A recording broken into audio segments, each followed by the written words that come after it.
Hi, welcome to our presentation today. We are going to talk about how we transformed our first year chemistry labs through green and sustainable chemistry. I am Niki Juhl. I am a senior instructor here at the University of Colorado Springs, and I am the lab curriculum coordinator for our Intro to Chemistry, or Intro to General Organic and Biochemistry courses. And my name is Tisha Mendiola Jessop. My pronouns are she, her, and hers, and I am also a senior instructor at UCCS in our Department of Chemistry and Biochemistry, and I am the General Chemistry 1 and 2 lab curriculum coordinator. First, just want to talk about what we will be covering through our presentation today. Our background, a little bit about our labs itself, what our motivations for transforming using green chemistry were, what we actually did, some examples of green and sustainable chemistry that were incorporated, and what we think some next steps will be. At the very end of this presentation, we'll have some time for Q&A, but please feel free, if there's a burning question, to ask it when you have it.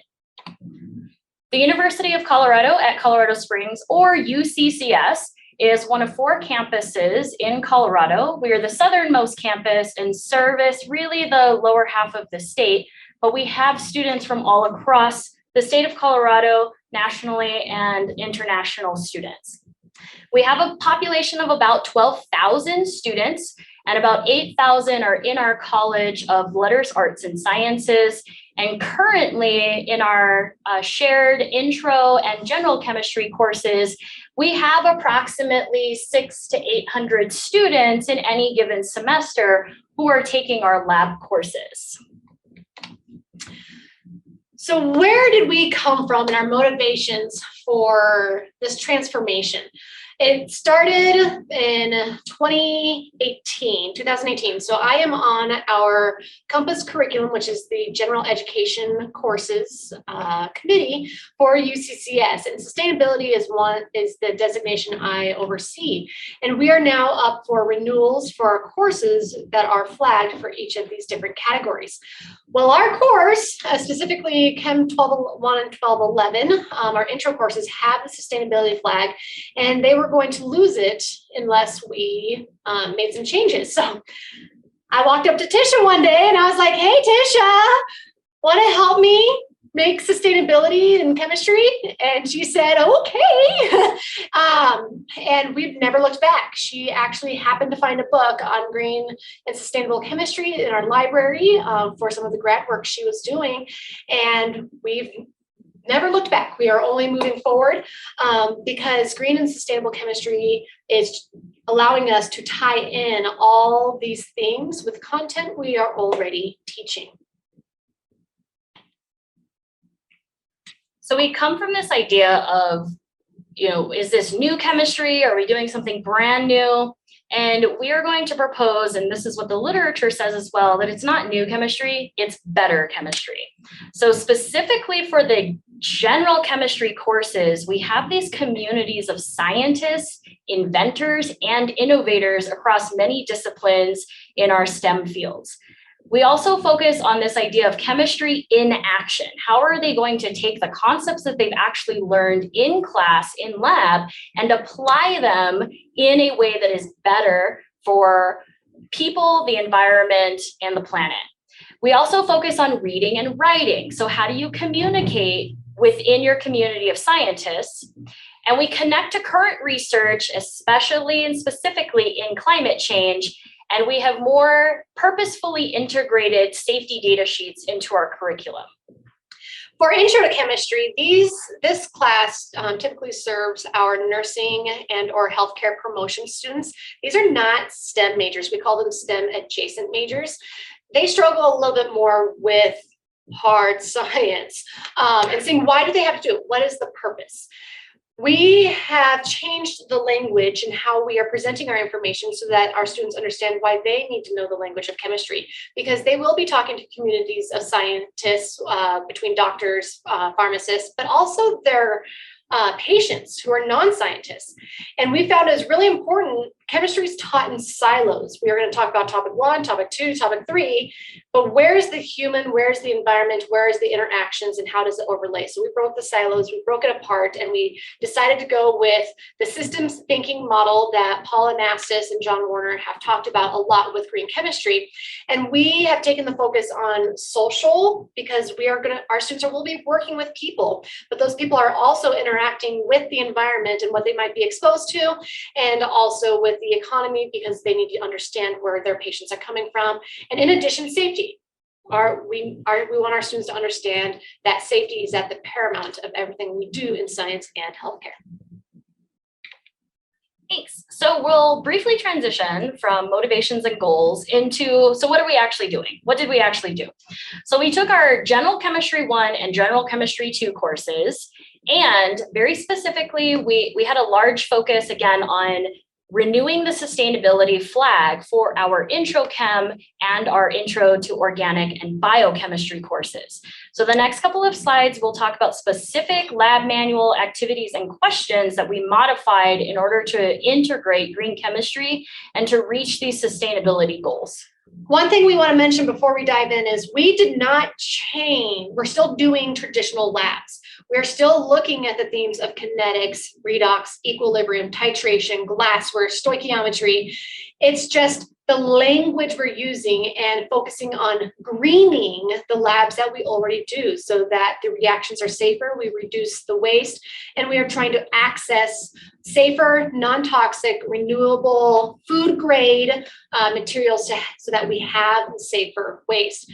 So we didn't want to try to reinvent the wheel by doing something brand new, but what could we do better with what we already have?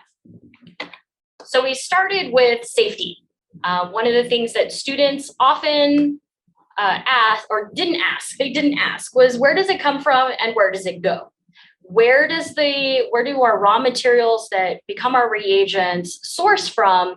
And more importantly, what do you do with it at the end of lab? So we designed an activity called the Intro to Safety Data Sheets using the resources that were already available and accessing what are the different parts of the safety data sheets, making these extra activities, what are the different, the properties, the safety, the disposal, the transportation information. We did this as an extra activity that appeared outside of the lab manual. So this is something that shows up on our Canvas shell that they have to do that's not currently integrated into the lab manual itself. In the first week, we have our students look at specific safety data sheets for specific reagents that we will be working with in the lab. And they really answer these low-level questions until they get to these 2 questions. Because remember that it's about, in the idea of sustainability, we bring in the people. What are the communities to which you belong? And how do you communicate with different communities, both in the sciences and outside of the sciences?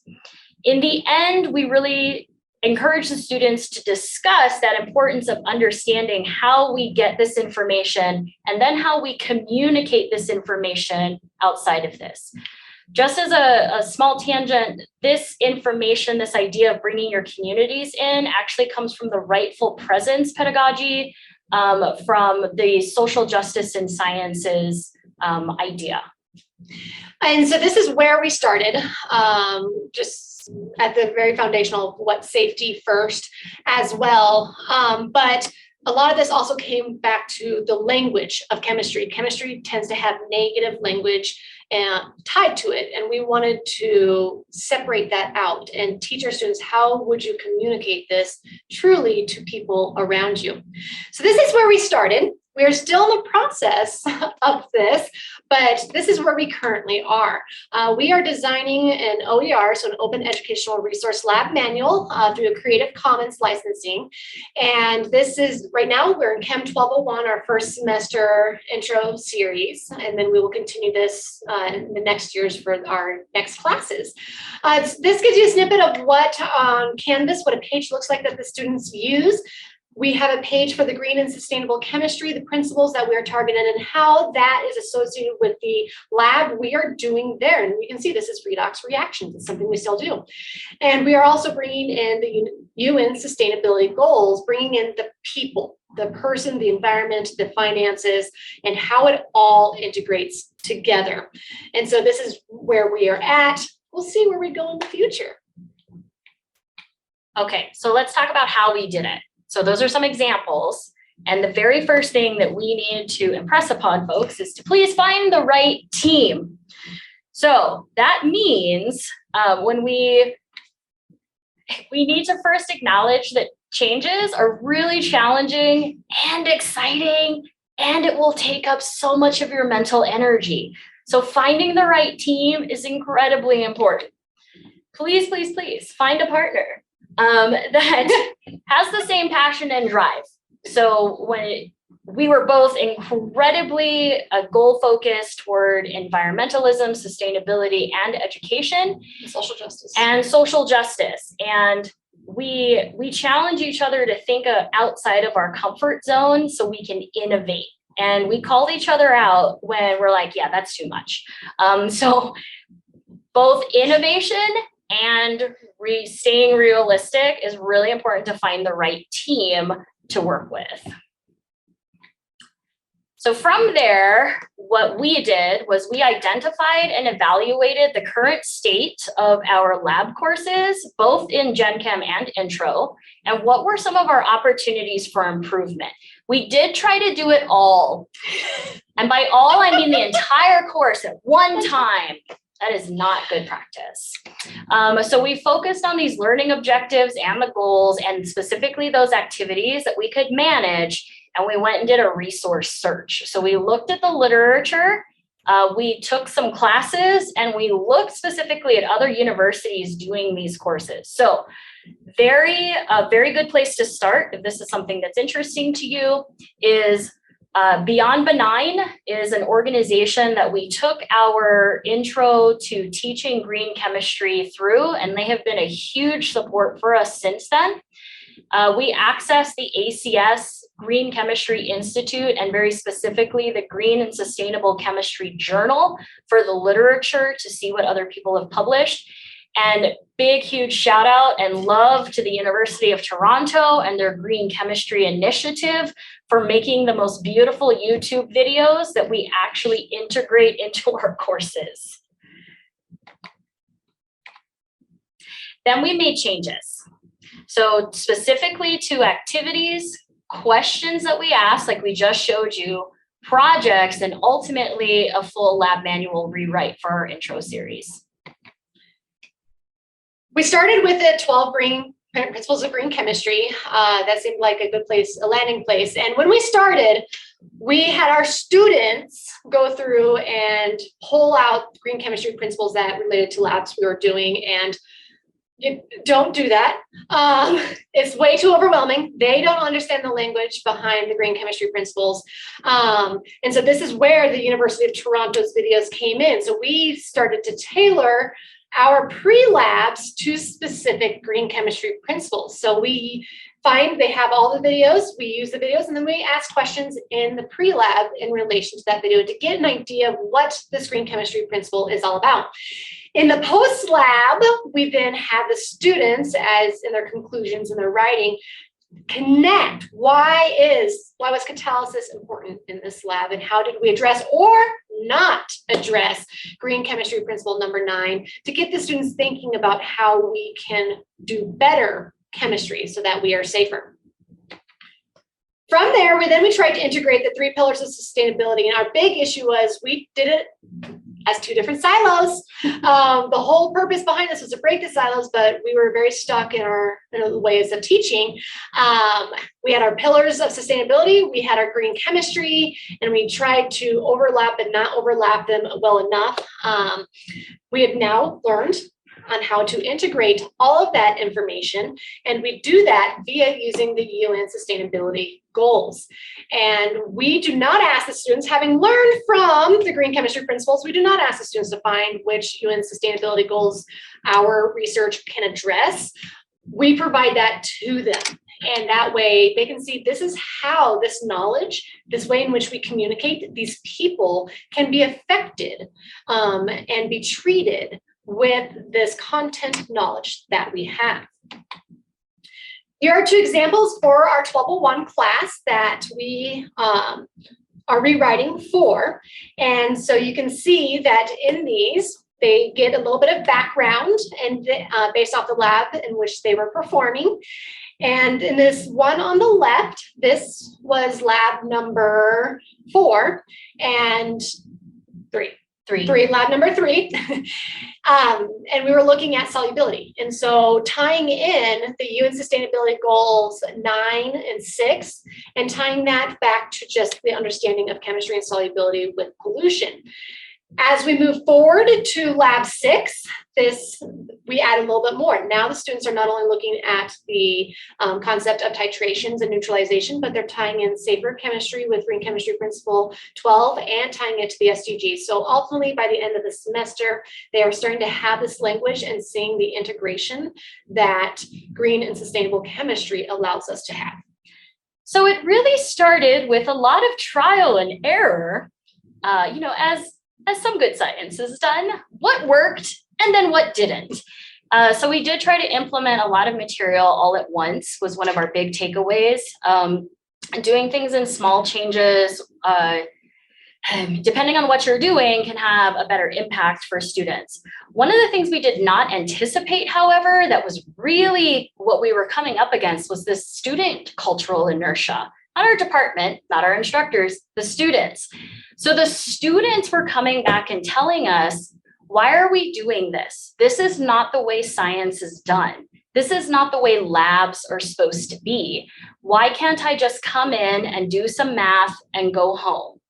And it was very challenging for us to address those. We didn't know it was going to happen. So that's something we'd want to really think about and we thought about going forward. So one of the big changes that we made was this simultaneously developed resource. We considered both the instructors and the students. So Niki and I have taken like half a dozen classes already, and then even more independently. But we needed to train both our instructors so that they also could seamlessly integrate these conversations about the purpose of lab and for the students. Then we created these parallel projects. So when we had a video that introduced a concept, we made one concept video for the instructors and we made another concept video for the students. We designed those infographics and informational really with the students in mind, but we did it with more purpose to really start to build that language around chemistry that attempted to break these cultural inertia and these preconceived notions about the role of chemistry in their life and in their academic career. An important takeaway from us, please. The resources that you would want to develop and or use, make sure that they are flexible enough to be engaging and relevant to the students that are in the seats that semester. And because they're different. Every semester our students are different. They ask different questions. They have different engagements. And so it takes a little bit of back and forth to see where are their passions, where are they at. And so making sure your resources are open-ended, your toolbox is big enough that you can pull different sources as needed, depending on the semester in which you have. So here's where we are. We're in these changes. We had a 3 to 5 year implementation plan, and then bam, COVID. What? It flashes. Yeah, because pokes the bubble. COVID. So we took a breath. And what we actually realized was we could lean into this opportunity to do massive changes, which is not something you really get to do in education. Like massive changes don't really happen. You have to take small changes over time in order to develop that, as we talked about earlier, that institutional knowledge and that overcoming that institutional inertia and overcoming some preconceived notions about how science is taught. But we really leaned into this opportunity to make a lot of changes in a short amount of time. So we did an update to our lab and learning objectives and goals, we started from scratch in both Gen Chem and Intro Chem. We went back and looked at, do our students actually participate in the learning objectives and goals that we have set, and what do we need to change? Then we looked at designing OERs for our intro courses so that we could have that direct integration of the green and sustainable chemistry principles into the labs. So that was one of the biggest pushbacks that we got from students, is why are these all separate assignments? Why aren't they in one place? I want to go to one place and I want to find everything I need in one place. So to give you a timeline of when this all happened, COVID, spring of 2020, when we decided, in those 3 to 5 weeks, we would take our 3 to 5 year plan down. So it was the summer of 2020 that we updated our lab learning objectives and goals and started to piece together what we wanted to use. And it was this summer of 2021 that we started writing and implementing our OER.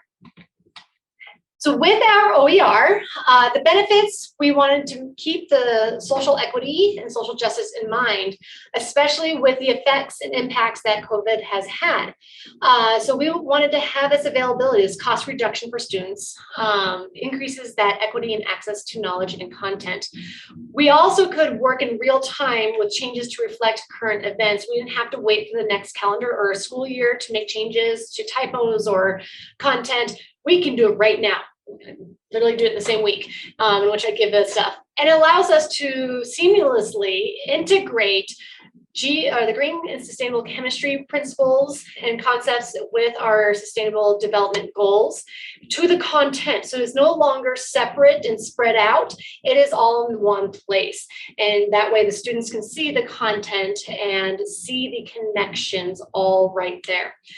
We started with the summer of 2021 and are still proceeding through an OER training. So we learn how to use Creative Commons usage, materials development, and licensing, all under this universal design for learning. What the labs look like is again, we're not trying to make something new. We have the background information. We have the pictures, the reactions, the arrows. But in addition, we do have safety information directly tied in there with our green and sustainable chemistry principles and tied to the SDGs.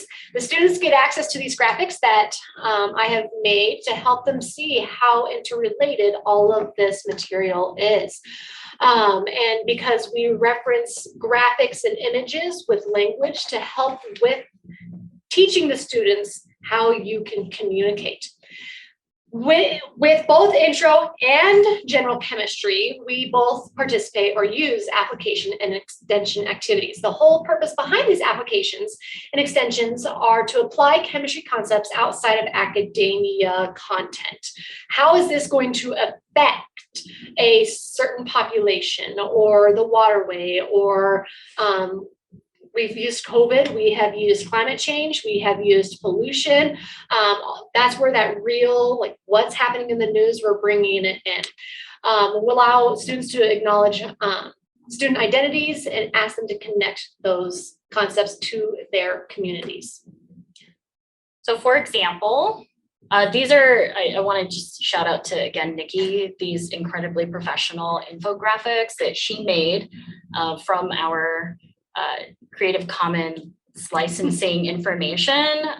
We do cool things. So a couple of things that we ask students to do in our Intro to Organic and Biochemistry course is to create infographics where they take the knowledge that they learned in chemistry and we ask them to create some visual presentation, for example, an infographic pamphlet, or even a very quick and easy website type design using Microsoft Sway. So this is the upper left-hand corner is about sodium bicarbonate and its uses and its toxicity. And the lower right-hand picture is a website or an MS Sway that one of our students did that talks about volatile organic compounds.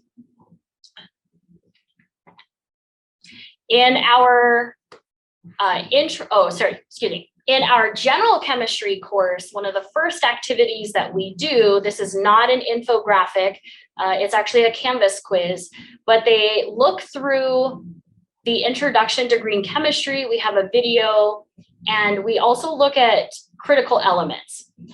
They're basic, low level, can you find the information questions, but how does it apply to actual green chemistry and communication? We ask these 3 questions, and highlighted in bold are really the communities that we would like them to address. For example, over on the left, consider this information as a chemistry or engineering person or engineering career or industry. The middle box is consider how green chemistry affects the healthcare industry.